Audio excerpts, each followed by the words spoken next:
This is an Eye on Annapolis bonus podcast.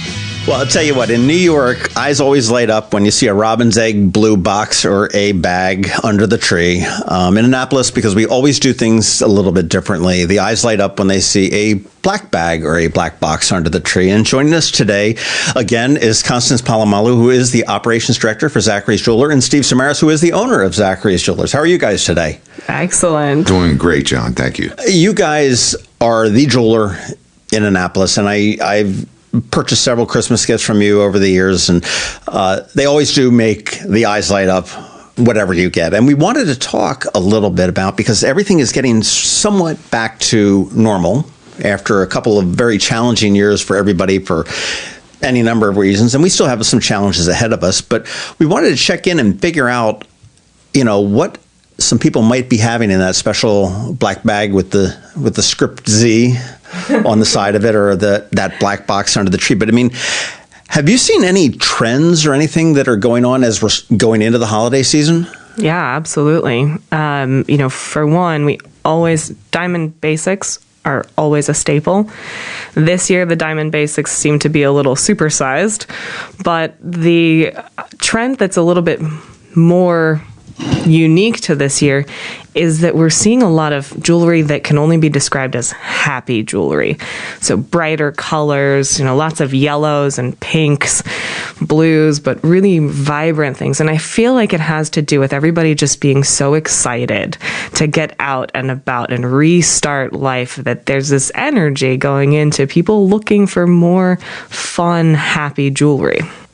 That makes sense. I mean, jewelry typically is I don't want to say a black and white world, but I mean, you think, diamonds and silver and gold and platinum. And, after the last year, we certainly can use some color in our lives. That's for sure. That is for sure. Zachary's has been on Main Street. And I know before we started recording, Steve, you mentioned that this is coming on the 16th anniversary of the big fire that you had at...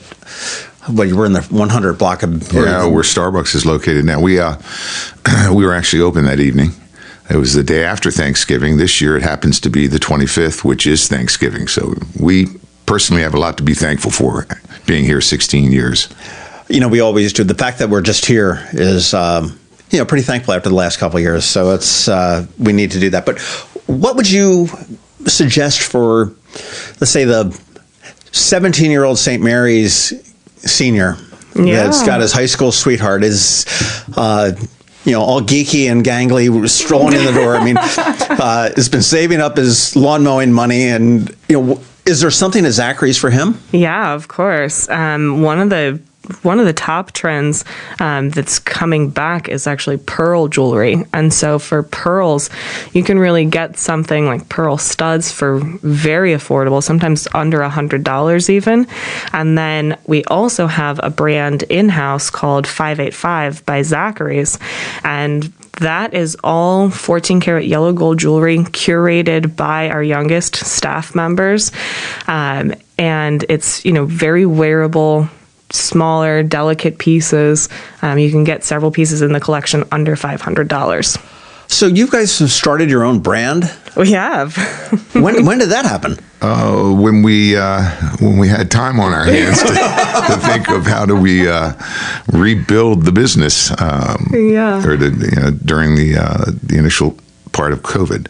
But to add to that, Constance, we do have a national brand. If that young lady happens to be brand conscious, or gentleman, Gucci seems to work very well for them. Absolutely. Gucci? Yeah. I bet you that's going to be big this year, because you've got the big movie that's coming out at Thanksgiving, the house of Gucci. I'm listening to a podcast, and it's with the murder and everything else. We've loaded up on the inventory there. Yeah, so we've got lots of great things there too.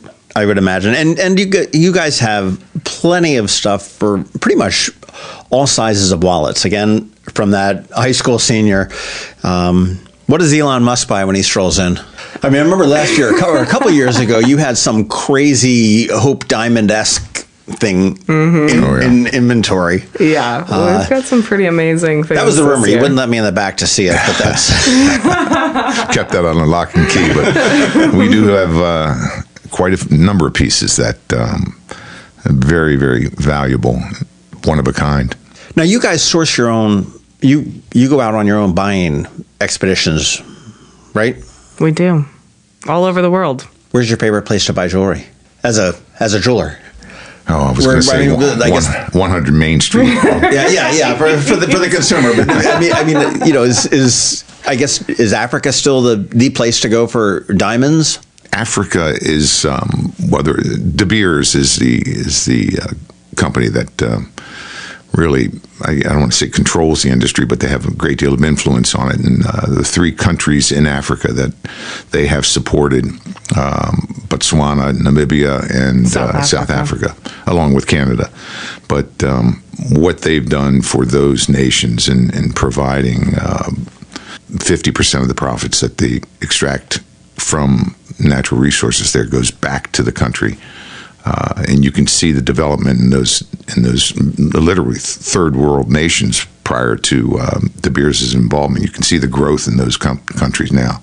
Yeah, I mean, everything from healthcare to grants for, entrepreneurs and wildlife. I mean, the preservation efforts, going on in these African countries to preserve elephants and rhinos and animals that we knew a few years ago were potentially going to be extinct soon. I mean, the growth that they've been able to share is amazing. That's nice to hear that, a company as large as that is doing probably very similar to what you do here in our own little burg. We were very fortunate to have been invited by the De Beers group to have dinner with the president of Botswana, Minister of Mining, and there was a third gentleman there. I can't recall who it is, but we were one of 3 jewelers in the country that was invited to that dinner. That's pretty cool. It really was. When was that? That was 2019, March of 19. Yeah. Wow. In not San Diego. We were. You didn't break any social protocol or anything there when you're dealing with dining with the president of Botswana, did you? Hopefully not. He's a very friendly gentleman, so hopefully not. That's really neat. I think that it rubs off. I don't know whether you rubbed off on them or they rubbed off on you, but I mean, you've also been just a huge community supporter. When I think of Steve Samaras, I typically think of the short cheerleading skirt and the pom poms or something like that, because you are and Constance is over here going, okay, there's race or something. I know there's a vision I don't want to see, but you've been such a cheerleader for Annapolis and the business community for decades, and I know when people want things done as a business community, you're always involved in that conversation. And when anybody needs something for a little league banquet or, any kind of a fundraiser or a nonprofit, you're always willing to talk and to help them out where you can. And, that's all about the community. That's, really what you guys are all about. Well, thank you. It's, our motto, if you will, is, never say no to local fundraising event or charity or whatever, and it seems to work well with us. Well, we are going into the holiday season. On Saturday, the 27th, is the Small Business Saturday. It is. And I guess that was started by American Express several years ago to kick off Shop Local, which shouldn't be a day. It should be a lifestyle, and it should be year round. I don't have any business for any of the big box stores and these large corporate chains that come in. Totally off topic. I was down in Beaufort, South Carolina a couple weeks ago, and they told me the greatest story about chasing a Starbucks out of town. Starbucks is it's very much like Annapolis. Locally owned small businesses line the waterfront sort of street there. Starbucks came down, they took over a historic building. The business community said, yeah, no, we're not going to support you. And we're going to tell our community not to support you. And they're like, well, we're Starbucks. And they built out and they opened up. And sure enough, Billy Bob's coffee shop has got lines around the block, and Starbucks is, hello, we're open. Wow. And they lasted 6 months. They moved out to the highway coming into town, where they built a standalone building and that's doing fine. That's wonderful. People that are coming in, but they were, no, we want downtown for the residents, for the visitors, and for locally owned businesses. And I just thought that was such a great story. And I will tell that forever and ever. But I think that, it's so important to support local businesses. And it starts on, happen to be where you are, but on Main Street. And Main Street could be Maryland Avenue or West Street, or it could be anywhere. We do need to support local businesses because in the end, the profit that Zachary's Jewelers make gets turned right around into dinner at O'Brien's or Middleton's, or purchasing a comic book at Third Eye Comics, or whatever it may be. And that's really what makes the world go round and supports the robustness of our community. You mentioned different events coming on, and I know that one of your signature events is on the Grand Illumination, which is on the 29th this year. It's the day after Small Business Saturday. And you have also brought in the Chesapeake Ballet a number of years to do little snippets and vignettes from the Nutcracker. Is that happening again? It is, and it's one of my favorite nights of the year. It really is just magical. I think for me, the holidays aren't the holidays until there's been a performance of the Nutcracker. And so the fact that that's a part of what we do, I mean, Evangeline's brainchild, really, it just makes me feel like, okay, it's time. It's the holiday season now. It is a magical event. It is a crowded event. I mean, you've got those right out in front of the store, right on market space. There's a giant area that's matted down for the dancers because you don't want them dancing on the parking lot on the street. You've got hundreds and hundreds of people just tippy-toeing, craning their necks, looking over, trying to catch a glimpse of the talent that's coming out of the Chesapeake Ballet. And then you have them in your store, the ballerinas and the ballerina O's. What are the I don't know, actually. They come out and you can talk with them and discuss and shop, of course. Yeah, we actually, a lot of people don't realize this, but we have hot chocolate in the store, hot chocolate and cookies in the store before the performance. And at 4 p.m., Clara, the lead in the Nutcracker, reads to all of the littles that are in whoever's around can come and sit down in our lounge, and she reads the Nutcracker to them. So my son's actually bringing quite a few friends. He's 2, so it should be exciting. And we'll have, of course, child-sized masks if anybody needs one or wants one, and grown-up masks. But it's, whatever makes you feel comfortable, that's what we want to provide. So it should be a really magical night and a great thing to have back. I think last year was just so heartbreaking to not have certain events like this. It is, and to see that we're back. Last year we had our Midnight Madnesses. This year on the 2nd, 9th, and the 16th, which are Thursday nights. And last year they were here. They existed, but it was definitely scaled back. The outdoor entertainment was scaled back significantly. But this year, with vaccines and boosters available, and people getting vaccinated and boosting, and really just ready to get out, ready to add some, as Constance said, color into their lives, whether it's with jewelry or with experiences, we are back and we are open for business again. And I think that's exciting. Do you have anything planned for the Midnight Madnesses? We do. We typically offer some refreshment, as do most of the businesses in and around downtown. You still keeping the good stuff in the background? Yeah, I do. And then we have our annual holiday party on Friday the 3rd this year, following the first Midnight Madness. So we've got a busy week ahead of us next week. That's something that you've done. Did you do that last year? The holiday party? No. We did not do a holiday party last year, which was probably the first time since Steve's been in business that we didn't have a holiday party. But Constance came up with a tremendous idea in the summer months after things started to loosen up a little bit. That's right. That's right. It was the Christmas in July. Yeah, that's right. Well, I'll tell you, it does take a little bit of nerves of steel for a retailer to shut down some prime shopping hours to throw a party for customers. So I laud you for that, and some of the questionable sweaters that I see strolling in and out of there as well. All are welcome. Puppies, babies, questionable sweaters.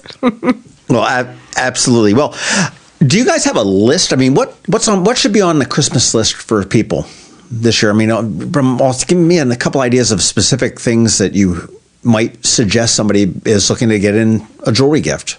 Yeah, I think one thing that Zoom made everybody aware of was our ears, because we were shoulders up. So if there's one piece of jewelry that you feel like you don't have in your closet, and if that one piece is earrings, this is the year, because, some people did invest while they were on Zoom, but now that we're back in person, there are some things that are still carrying over, and that's that people are wearing more earrings again. They kind of come and go sometimes, but I think now people really see that power of what an earring does to the face. Interesting. Now, what is the top selling type of jewelry around the holidays? Is it rings? Is it necklaces? Earrings? I know you said or something that you want to look at. Diamonds.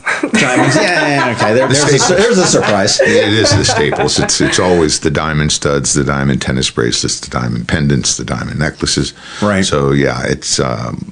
But again, as Constance mentioned, we are seeing a lot of movement in the colored stone direction, the sapphires and the emeralds and rubies and so forth. Here's a question for you: that jewelry is pretty stagnant as far as value goes. It holds its value. It's not like it's a car when I don't buy a diamond ring from you, walk out the thing, and all of a sudden it's worth half the price. Okay, right. it keeps that value, and it may appreciate too, and it may fluctuate a little bit. But why is jewelry so, from an economic point of view, so very stable? You're dealing, first of all, with precious metals, the natural resource that we just mentioned, the diamond, has found a place in, I don't want to call it economic circles or investment circles, but although it has been there, and the longer you retain these items of jewelry, of course, it seems that the value has increased over time. And you look at gold. Heck, before the gold standard was relaxed back in 1979, I believe, it was $35 an ounce. Now we're looking at $1,800 an ounce for that metal, and the same has happened with gemstones as well. So, although we don't sell jewelry as an investment from an economic perspective, we do sell it as an investment in relationship. Oh yeah, and that seems to be. Well, it really does. What's your favorite gemstone, Steve? My favorite? Yeah. I love diamonds. I love fancy colored diamonds. Specifically, yellow happens to be my color of choice in diamonds. It's interesting when the diamond is crystallizing in Mother Earth, the element boron is trapped into that crystallization process and makes it a tint of yellow. And the more of that element that's in the crystallization process, the deeper the color. Okay, so as I sit there and I typically think of a typical diamond as this ice clear, colorless. Mm-hmm. Yeah. Now you've got these ones that they're the darker yellow. The rarest of diamonds. The rarest are fancy colored, the pinks, the reds. Blues, purples. The blues. Interesting. Yeah. What's your favorite gemstone? You going to go with diamonds again? Well, diamonds are a staple. I think they're a non-negotiable, right? But I love color, and I love the excitement of color and how personal it can be. So my answer is a little bit that I think it depends on the person. So for me personally, I love the gemstone Pariba. We happen to have one in the store right now that's beautiful. It's a light bluish kind of minty color, and then the one that we have is surrounded by pink diamonds, and it's stunning. But for some women, they just come alive when they wear rubies or emeralds or sapphires, and that to me is the exciting part, is seeing which gemstone matches which woman. So right. I kind of like them all. Right. And back to one of the questions you had just a few moments ago, John. I would like to take this opportunity to thank our team, because when it comes to what a particular person is looking for at the holidays, if they are clients of ours, if they have been, our team takes it upon themselves to look at what the client has purchased historically and to recommend pieces that complement that. So you may walk in the store this holiday and say, I don't know what to get my wife or girlfriend or whatever, and we might have an answer. I know exactly what to get. Oh yeah. Well, and then the other thing that our team does is if we don't have something, they're very good at letting us know. I think this person really needs X, and we don't have it here, but I know it exists. Can we get it? And Steve and I do everything we can. I mean, back flips, side flips. If we know for certain that there's a piece of jewelry that would be perfect for someone, whether we have it or not, we're going to do everything we can to get it for them. But that starts with our team letting us know. Right, and then the whole thing too is that you guys can manufacture your own stuff as Absolutely. well, and do that all the time. I know that you had somebody design an award-winning ring, which was flowing with color last year. Right. That was just absolutely fabulous. And as you said, you've got your own in-house brand that's able to, fabricate it there. You are open for business. I know through COVID you figured it out, and you figured it out in a great way with your happy hours, with video conferencing, video consultations, telephone, curbside pickup, delivery, the whole 9 yards. You figured that out. And for those that are still a little bit cautious about COVID, that's all still available for them, right? Absolutely. We approach everything and we think about humanity. What is the most human thing that we can do for each other and for our customers? And so for those who are still uncomfortable coming into the store, absolutely we can find solutions from video chatting to curbside pickup, even delivery if necessary. We're here to really be your champion wherever you are with this space in life that we're in together. So that's not going away. And I think we can make a commitment that that's never going to go away. Even, when this pandemic is long behind us, if for some reason you need us to do something for you, we're going to do it. Well, some of the stories that you guys have shared in the past have just been real heart-tugging, in how you've got multi-generations that are coming on with, from the engagement to the wedding to the baby to the anniversaries and everything else. And, Zachary's Jewelers is less about selling jewels and gems than it is about establishing the relationships between the people that walk through the door. And the folks that come in that maybe buy one thing occasionally are just as important as the Elon Musks that are coming in every. I don't know that he shops there, but that comes in every other weekend and purchases something or other. We all would hope. I would. Of course. Well, all of our customers, every single person who comes in to buy a piece of jewelry is coming in to celebrate something. And it doesn't matter what that price point is. If you're celebrating something, we want to celebrate with you. Whatever it takes for us to do that, whatever the requirements are, we want to celebrate your best and brightest moments with you. And that's what keeps us going. Not a bad philosophy to have. That's why I let her talk. Steve's just sitting back there going, okay, go ahead. Take it away. Take it away, Constance. Well, what's funny is Steve lets me do the talking, but what brought me to Zachary's and keeps me at Zachary's is that everything that I'm saying to you today, and that I always say, is what I know in my heart he really believes, and that goes beyond. I think a lot of people would be blessed to be able to say that they can stand behind their boss, their employer, their company, and say, no, we really mean this. And that's why I can confidently tell you, no, it's not about the jewelry. It's about the people. It's about your greatest moments. Right. Well, I'll tell you what, as we start to wrap up, if you could get me a list, like a Christmas shopping list. You got it. And let's go for something for that gangly 17-year-old St. Mary Saint that's looking for something, to the Elon Musks of the world that are coming here. The ones that are in the back room in the safe that I'm not allowed to see. We want to start that gangly 17-year-old that you refer to with his or her little white box with a red ribbon in that black bag. I have to tell you a quick story too. It just reminds me of this. I have told this to hundreds of people, maybe more now after the podcast is released. But years ago, my father was sitting across the counter from me as I was feverishly wrapping. It was the 24th of Christmas Eve. Wrapping gift after gift. The girls were selling. Errol was selling. Errol was back there wrapping with me and wrapping this gift. And he's sitting there having a glass of eggnog. And he looks at me and says, son? I said, yeah, Dad, what? He said, had I known you'd be wrapping gifts for a living, I don't know that I would have paid for 4 years of college. Merry Christmas, Dad. Oh, that's fantastic. Well, I'll tell you also, just one thing I want to really quickly address, and people are going to start to get in the news a little bit more and more, and you're going to see some more advertising and everything else, but Annapolis is going to be undergoing a major change for about 18 months starting in February when they bring the wrecking ball in and finally pull down that Hillman garage, which is the one that's tucked behind Main Street and behind like Jimmy John's and all of that and City Hall.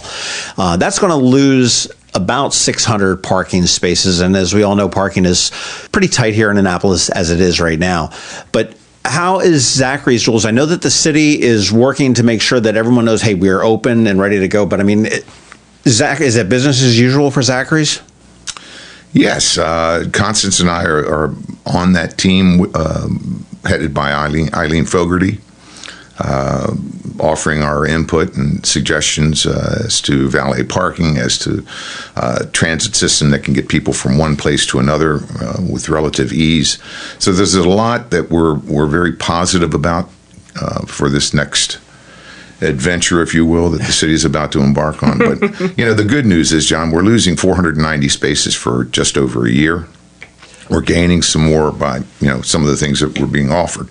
But when it reopens, the net gain is estimated to be close to 200. Which will be a good thing. And then backing up on that 18 months of the garage, then they're going to be embarking on the whole city dock reconstruction, which will be making that parking area into essentially a park and a very nice place to be. So there is going to be some construction probably for 3 to 4 years in downtown Annapolis. But the lessons, I guess, learned through COVID and, how to deal.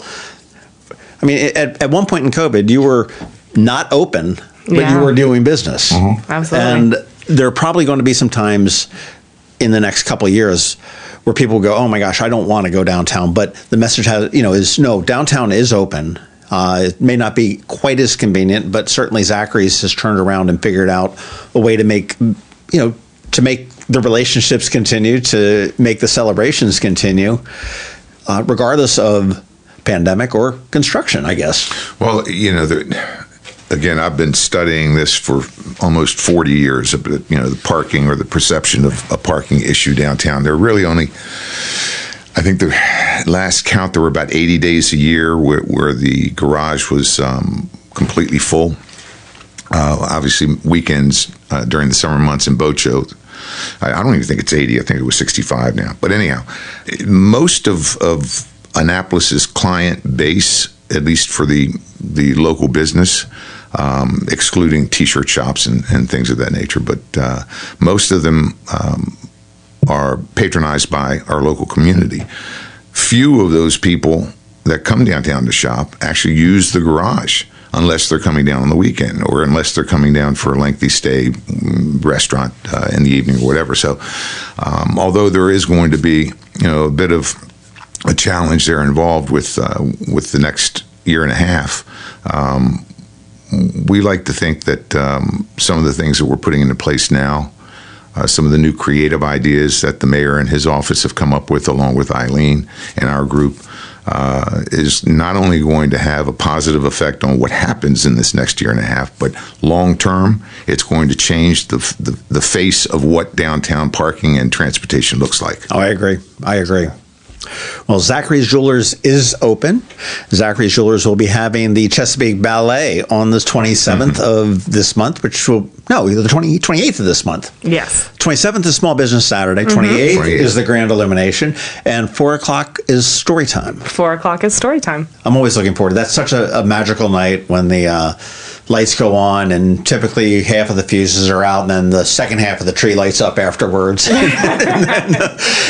the Christmas carols and everything else, I know that it's the JCs, I think, that put that on, aren't they? That are the sponsors there, and it's such a hometown feel. I mean, I sit there and laugh, but they pull the tow truck in, and that's the stage. Yeah. You can sit there and cringe and go, what kind of a backwoods town is this? But it's really a very magical night, and it does kick off a very magical time in Annapolis as the street lights are up, the stores are all decorated. West Street has the canopy of lights over there. Maryland Avenue, always keeping up with the Joneses. They have theirs in their blue. And Annapolis is just a really magical time. If people don't haven't been out for Midnight Madnesses, again, there's 3 days. There's the 2nd, 9th, and the 16th. They're all Thursday nights, and stores are open till midnight the first 2 and 11 the 2nd.